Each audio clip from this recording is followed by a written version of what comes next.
associé à ce chakra est donc le bleu.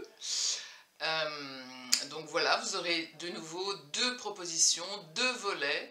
Un volet avec une peinture un petit peu plus intuitive et un autre volet avec une peinture un peu plus figurative. Ça va être, je ne sais pas encore ce que ça va être, donc on va voir ensemble. Comme je le dis à chaque fois, je fais des propositions. Alors, et des propositions de technique et des propositions de musique, voilà. À vous ensuite d'adapter chez vous si ça vous tente, hein. Ce sont des idées que je propose durant ce confinement. J'ai plaisir à les partager avec vous, donc ensuite à vous de voir ce que vous en faites. Voilà, je voulais d'abord souhaiter bienvenue aux nombreux abonnés qui arrivent chaque semaine. Merci de faire évoluer cette chaîne, c'est très chouette. Et voilà, je ne sais plus ce que j'avais à vous dire, mais je crois que c'est tout. Donc je vous dis à tout de suite pour le premier volet consacré donc, au chakra de la gorge. Tout d'abord, quelques mots sur ce chakra de la gorge. Donc le chakra de la gorge, c'est le chakra de l'expression, de la parole. Exprimer en fait ce qu'on a envie de dire, ce que l'on pense surtout, c'est savoir dire non, c'est savoir s'affirmer, savoir exprimer sa vraie nature.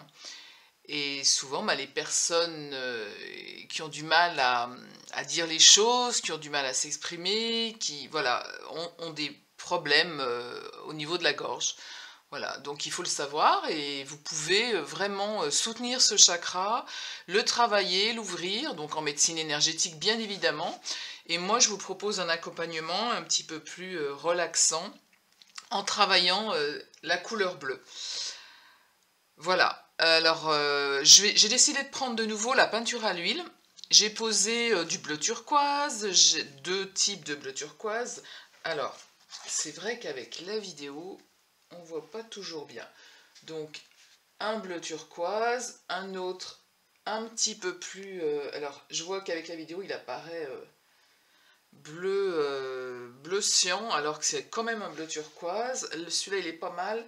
C'est donc mon bleu de cobalt. Là, j'ai un rose tyrien. Et là, j'ai mis du bleu de Prusse. Évidemment, avec un petit peu de blanc. Voilà.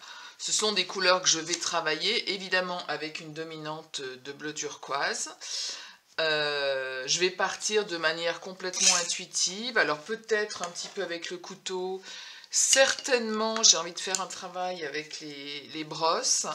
Ça vous permet aussi, vous, de voir ce qu'on peut utiliser hein, lorsqu'on part de manière comme ça un petit peu intuitive, sans trop savoir où on va.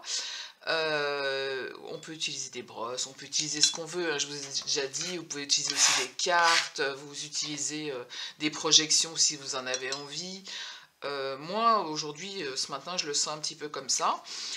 J'ai pas loin de l'essence de térébenthine, voilà, pour diluer. J'ai pas pris de médium, donc le médium c'est moitié, et 2/3 d'huile de lin et 1/3 d'essence de térébenthine. Je vais juste utiliser pour les besoins de la vidéo l'essence de térébenthine. Si vous avez l'intention de faire un chef-d'œuvre, vous pouvez utiliser un médium. Hein. Vous faites comme vous le sentez. Comme vous le sentez. Voilà, est-ce que j'ai autre chose à vous dire? Non, une fois de plus, je vous aurai une petite musique tout le long de ce travail. J'espère que ça va vous donner des idées et moi, je vais passer un excellent moment à le réaliser. Voilà, je vous dis à bientôt pour une prochaine vidéo, au moins pour le volet 2. Il me semblait aussi que j'avais oublié quelque chose. Moi, je vais travailler donc sur un carton toilé. Hein, carton toilé. Il est assez grand, j'ai plus rien, moi, à force de faire des vidéos.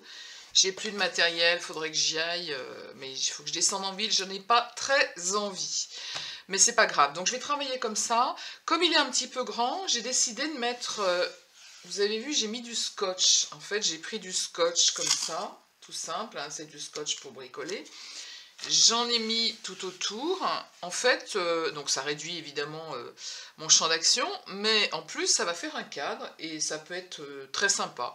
Voilà, pour les personnes qui travaillent comme ça sur des cartons toilés, si vous avez envie de laisser le blanc du carton toilé tout autour, vous pouvez mettre un scotch. Voilà, c'était tout ce que j'avais à dire. J'ai vraiment fait le tour de tout.